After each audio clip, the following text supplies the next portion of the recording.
Hey, remember this location? Yes, it's me, Dave LaMont, with a nooner on June 24th, 2022. Thank you for being here with me. Thank you. Had a very nice response to the last one, and hopefully we'll get a lot of people watching this one today. Not we, it's only me. Hopefully I will get a lot of people. I had a buddy who did that all the time, always referred to himself as we, as if he had another personality around. And although as an only child, I grew up talking to myself, I really should not call myself we very often. Like, we played golf yesterday, or we went to something yet. Not going to try to do that. Always thought it was a little weird. What are you doing? Well, we're going to go to, go out to eat. You by yourself? Yeah, we're by ourselves. That's weird. So here's the following things you're not going to hear anything about today. I'm burned out on Live versus the PGA Tour, despite the fact that there was new material about that. I know I talked about it the last time I saw you, or you saw me, or we saw each other. But I've had it. Let it happen, whatever. More guys go, let them go. More guys stay, let them stay. Dig out the money. I think the PGA Tour's response is a little on the weird side. And I'm also going to kind of avoid, in the bowling world, of the controversy that may be developing regarding what the PBA Tour is doing with the Bolero Corporation, who owns the PBA, regarding league certifications and things like that. I don't know enough about it yet to comment on whether it's great, if it's a challenge to the USBC. Remember, I have relationships with both the PBA and the USBC, and I think they're good relationships. And I have no axes to grind or balls to surface or anything with either organization. So I want to see how this plays out. It seems like a challenge to the USBC, and how they respond will be interesting, and how many people will actually sign up for that. Sometimes when you do something that's brand new, people are a little reluctant to sign up for it. Or someone like me, I can tell you that I would kind of hold back and go, let me see how this develops. That's kind of how I am. In other words, let's say a new electronic comes out. I'm not the guy who's first in line waiting to buy it. When with iPhones, I'm probably one or maybe two iPhones behind. Why? Well, I'm happy with what I have, and I have to have a compelling reason to change. Now, bowlers may either be happy with what they have or have a compelling reason to change. Let's just see how it goes. So really, I'm not going to, that's it. That's probably more than I ever planned on talking about it. I will mention another bowling item, though, and that's just the heartiest of congratulations to Erin McCarthy for winning the Women's U.S. Open. Erin has had for the last 2.5 years, however long we've been in the COVID era, that may never go away completely, is a critical care nurse in Omaha. A great underrated city, by the way, Omaha. Just trust me on that. And anyway, I can only imagine the horrors that Erin has seen, and hopefully won't see many more, but probably, when she goes back to work, when the women's tour is over soon. I can't even imagine what she has had to endure. She's always been a very level-headed person on the lanes, not a lot of emotion. I can only think that she leaves behind a difficult and demanding job to bowl, and I would think that bowl is just, yippee, man. I'm bowling. I'm doing what I love to do. And she's been kind of hanging around leaderboards, and then made the show, and then won. And I know a lot of her fellow bowlers are very, very happy with this. And my congratulations, for what it's worth, to Erin for a terrific, terrific job.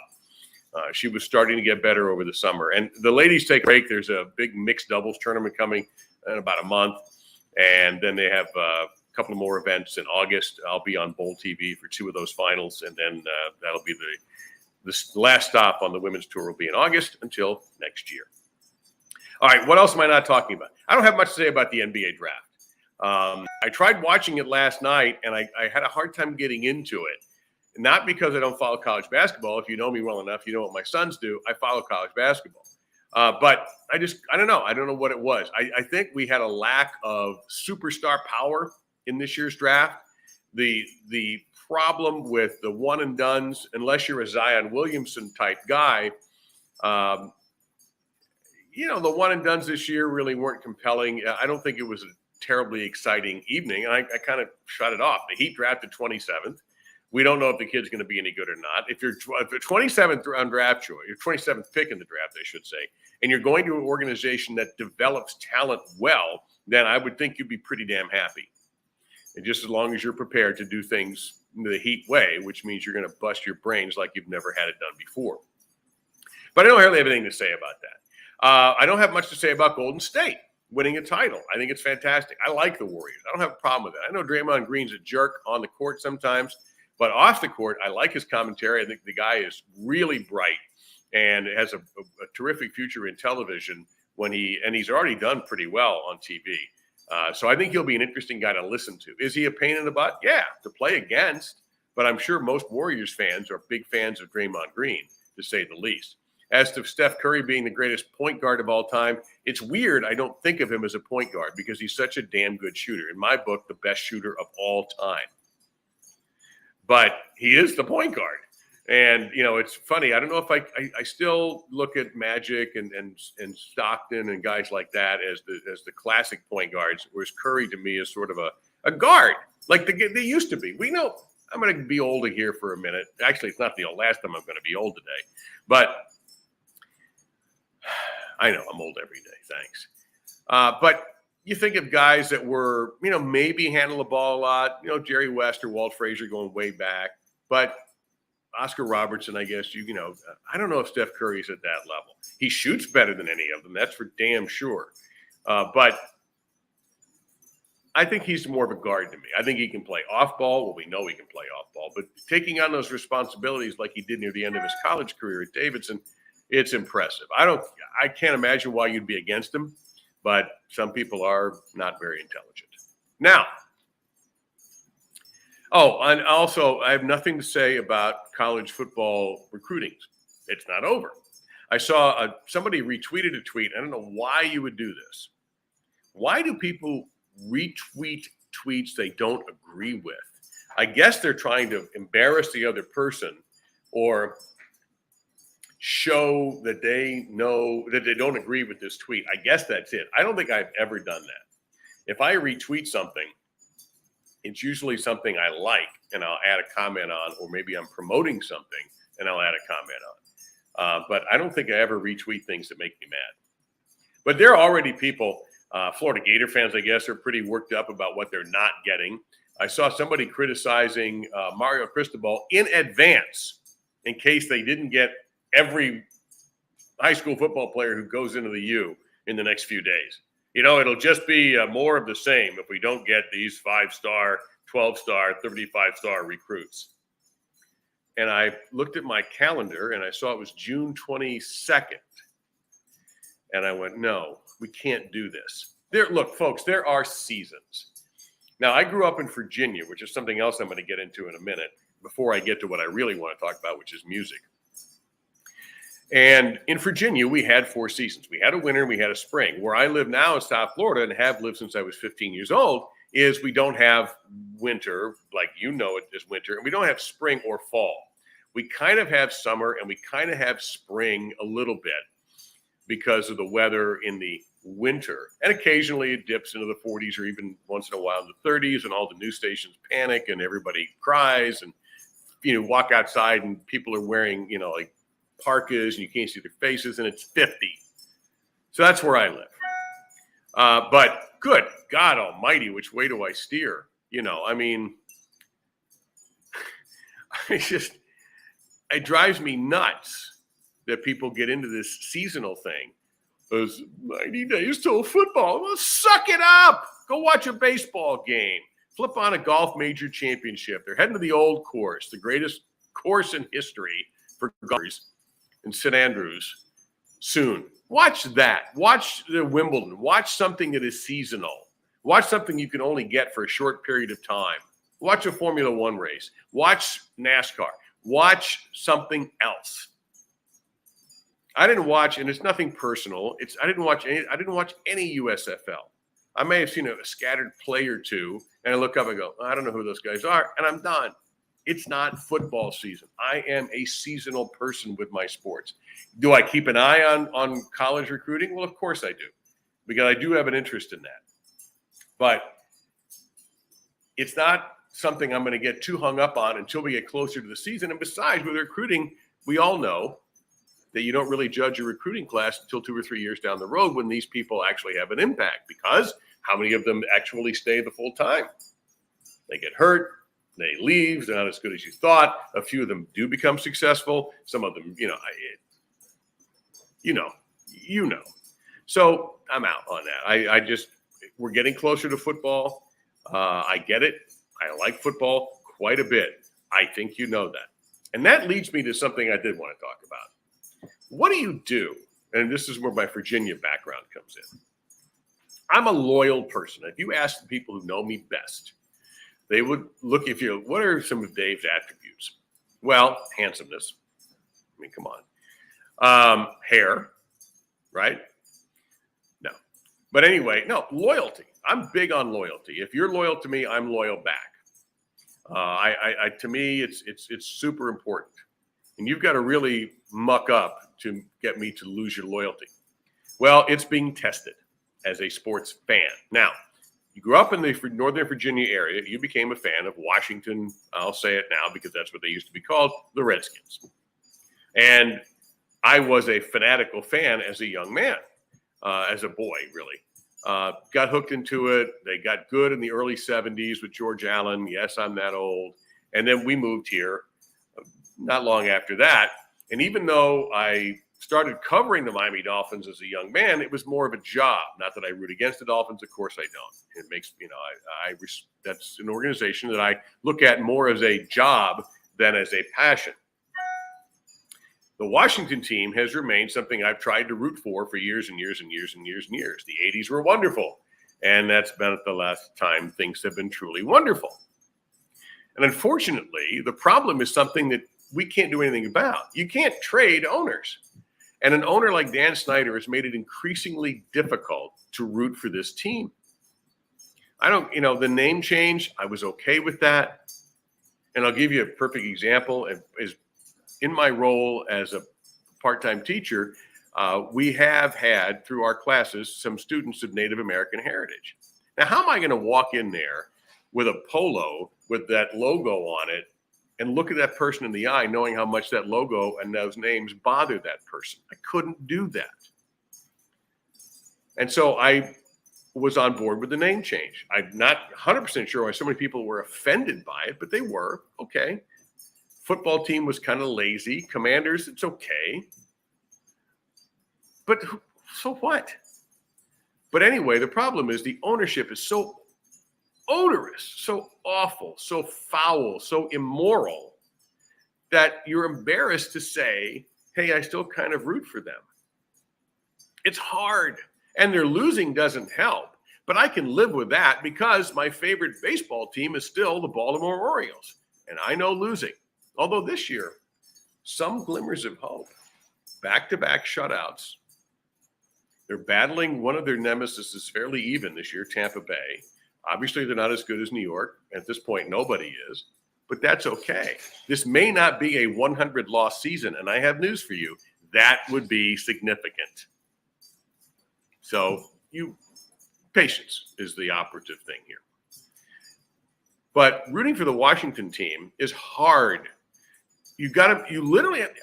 How many team owners have had to testify before Congress to defend themselves from possibly shady or illegal practices? And then you have to drag the commissioner out there, whom I don't get this guy at all. He's just, remember the movie Mel Brooks, History of the World, Part 1, which I think there was only one History of the World. It was kind of a joke. Roger Goodell is kind of the guy, the piss boy. He has authority, but he doesn't really have authority. He makes $40 million a year and probably doesn't go to Dunkin' Donuts unless it's in a private jet. But, just a suit to me. Just a suit. He bro hugs the draft picks in the first round and takes the limo across the street and goes back to his office or wherever multi-billion-dollar home he lives in. Don't have a lot of respect. And yet he's having to testify. It's embarrassing. And it's very difficult to get behind it. Now, thank God for TJ and the Packers. Even though last year obviously ended in a down note, at least I've got something to be proud of with that. So I'm probably at this point more of a Green Bay fan, and wherever TJ plays the entirety of his career, than I would be a Washington fan. If they do well, great. If they don't, I'm okay with that too. It used to drive me nuts, but it doesn't anymore. Part of that is allegedly growing up, and part of it is just disgust. Just absolute disgust. And I don't know how you feel about your team. I know a lot of Dolphin fans are hopeful this year with the trades they've made and an aggressive attitude toward rebuilding the team, which I think is going to pay off. But it's an angry group because it's been 80 billion years since they've even been in the Super Bowl, for that matter, in the AFC title game. And you've kind of become the Detroit Lions of the AFC without the past. I mean, the Lions' last championship was in the friggin' 50s. Dolphins aren't that bad. But I get it. I get the frustration. You can't change the ownership. And I hate to tell the owners this, but it is your responsibility to win, not just to make money, not just to, turn your stadium into a Formula One track, although that was a huge success. It is your responsibility, first and foremost, to keep your fans happy by providing them with a great stadium, a great game day experience, a competitive football team, and even if things don't work out, the illusion that you are trying to win. Right now, I don't feel like that in Washington. I like the coach. I like Ron Rivera. Seems like a solid dude. But then you get people who talk politics in the media like Jack Del Rio did. Now, why you do that, I don't know. Because while there are definitely people who agreed with Del Rio and what he said, and that's fine, that is their business, it just invites needless scrutiny. Why do people cross over into areas where they shouldn't in a press conference situation like that? I don't know. Yes, I know athletes have tweeted conservatively and liberally. Fully aware of that. I know that if I were in that position, I wouldn't do it. As tiny,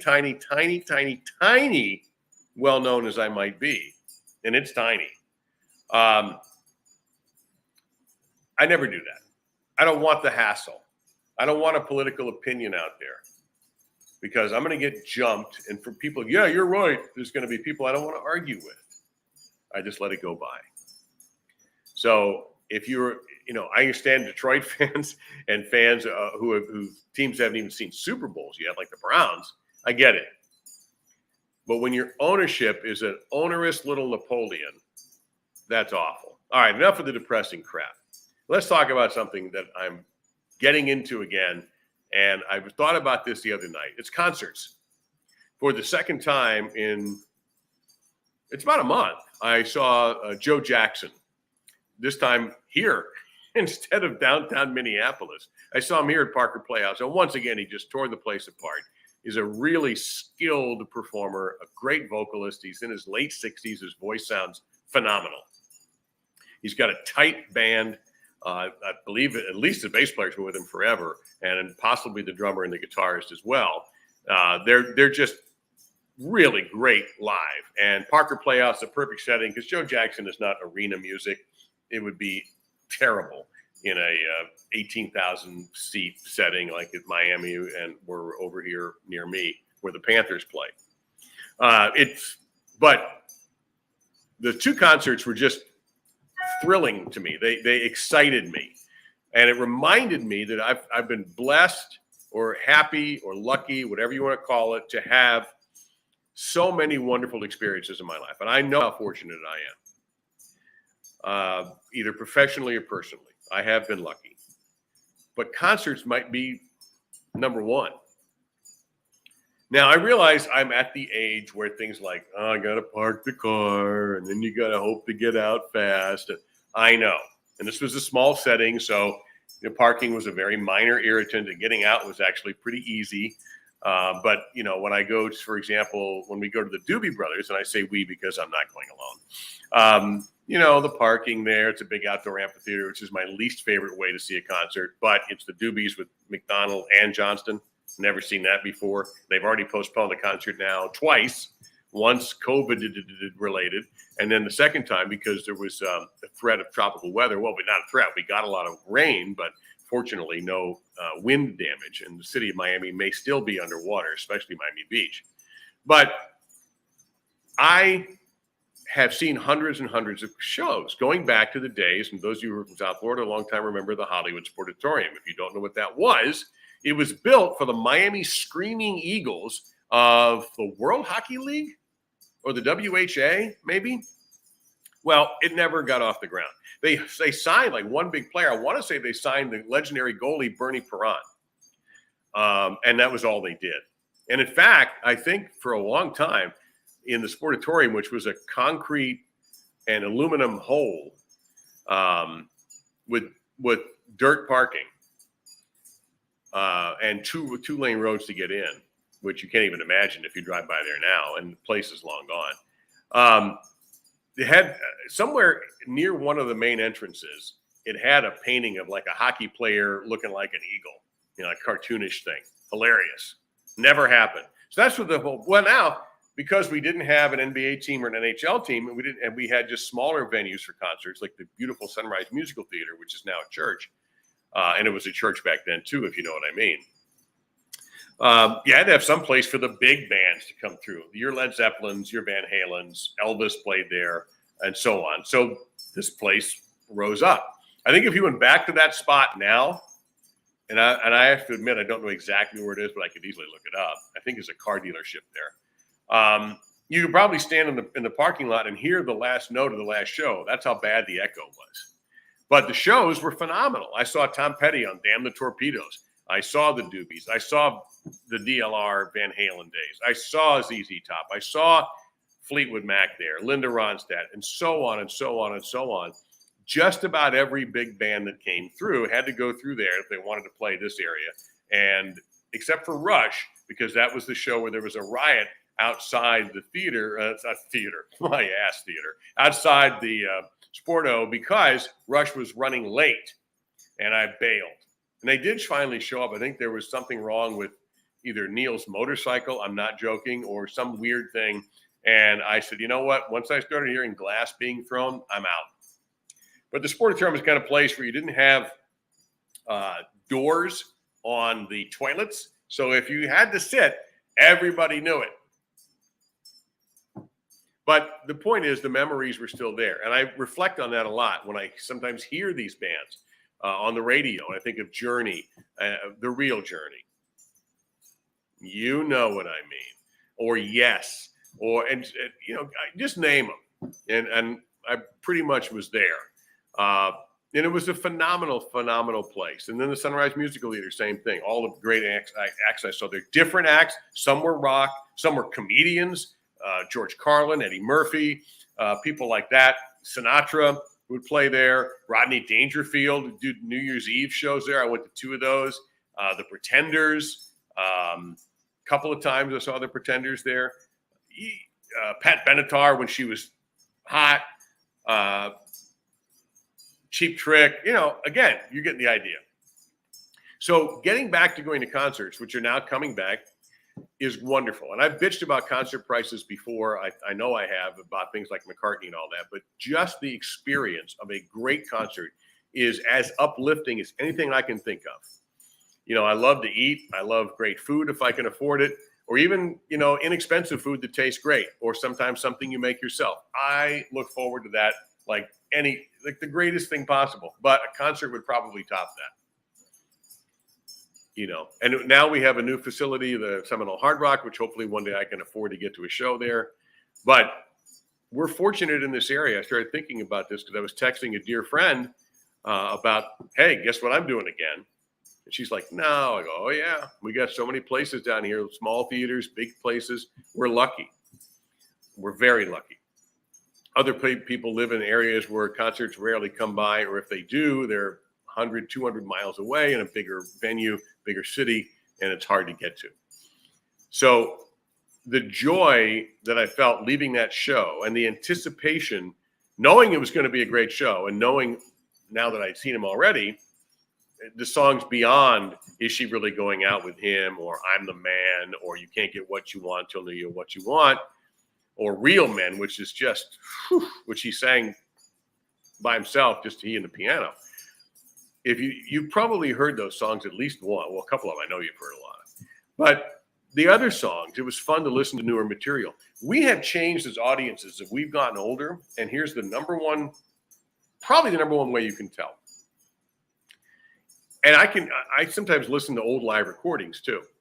The artist will go, well, we've got a new album out, and the audience is like, yeah, woo, yeah, baby, that's why we're here. We want to hear the new stuff. You try that shit now. Well, I've got a new record out. 25% of the audience decides it's time to go to the bathroom or buy a beer. We have changed. We're less patient as an audience. We just want to hear the hits. Now, I'm not necessarily speaking for myself, but my wife went with me to this show, and she goes, I didn't recognize a lot of the songs. I said, well, yeah, I know. I didn't think you knew his catalog that well. Go download his 2019 album called Fool, and you'll love it. Half of the record he performed that night, and it was fantastic. I promise. Absolutely. Plus, he has a song on there named Dave. Come on now. But no, it's tremendous. But we've changed. We're impatient. We're impatient as a people in general. Why isn't this working now when you look at your app on a phone, or you hit something on your computer and it doesn't work right away? Why doesn't that work now? Why can't I get my coffee now? That's how we are. Another thing that has changed is how records are promoted. Allow me.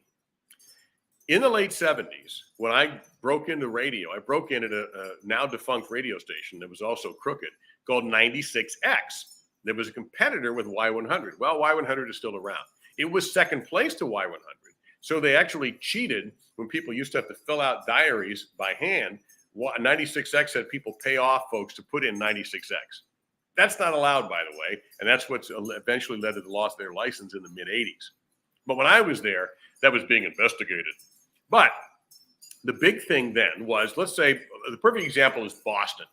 Boston drops this first album that everybody just falls out of their chairs listening to. They'd never heard anything like it before. I saw the first two of their shows early in their existence when they didn't even know how to perform those songs yet live. And, I'm serious. Like, the vocals weren't right, but it was Boston. So now we're all waiting for the second album to come out because we can't wait. And when it dropped, it was a big deal. And here's the new song from Boston. And the radio stations would play the hell out of it. Top 40 radio stations, rock radio stations, it didn't matter. Classic rock, what I listened to, some of you listen to, didn't exist then. The term, it was oldies, and oldies was like Elvis. 50s, 60s, Bill Haley, oldies. That's what that was. Record companies would swing by early in the week. They'd sit down, and this was the layer of management back in the old radio days. You had a GM, you had a program director, and you had a music director. And if you think about it later, the program director and the music director could have been the same person, but at 96X it was not. So they would all gather in the PD's office and listen to the new record and perhaps exchange some favors. And then suddenly, record from this band or this individual would be in the rotation. And bands would be affected by radio airplay. Well, that doesn't happen anymore because of the deregulation of radio and the fact that so many radio stations, and luckily the one classic rock station we have here, Big 105.9, doesn't go this route because they have Paul on in the morning and Amelia and then Doc Reno. So you actually have a locally based group of DJs who live in the area and so are going to care about the area. There are companies now, the big companies, that I could literally sit here. I've got my mic and I could be heard in, Cedar Rapids or Waterloo, Iowa, or someplace like that, or Albuquerque or Santa Fe. And I would just read a series of cards. Hey, KWCA, Santa Fe, or classic rock. Here's Bob Seger. And, a button is hit, or I hit a button and Bob Seger plays. It's changed. It's homogenized. It's cheap. And these companies are losing money like crazy. And satellite radio has changed things because now you have national people or even international people who, look at the huge picture and don't look locally. So all of that's changed. And that's why we don't know the new music. So now we feel like it's up to us to search for new music. Well, I don't know. I had downloaded and that's $10. Well, shoot, man. We used to go to Peaches and line up to buy the newest album from, Fleetwood Mac, just to throw that out there, because we were excited about it. And MTV helped too. MTV has changed. They don't play the videos, which used to be huge. Or if they do, it's not that big a deal anymore. It's kind of an afterthought. So, Joe Jackson, next time he's in town, go see him. It was fabulously absolute. And that's it. Have a wonderful weekend. I'll probably talk to you Monday, and I'll explain why I'll be out of pocket for a little while. So thank you so much.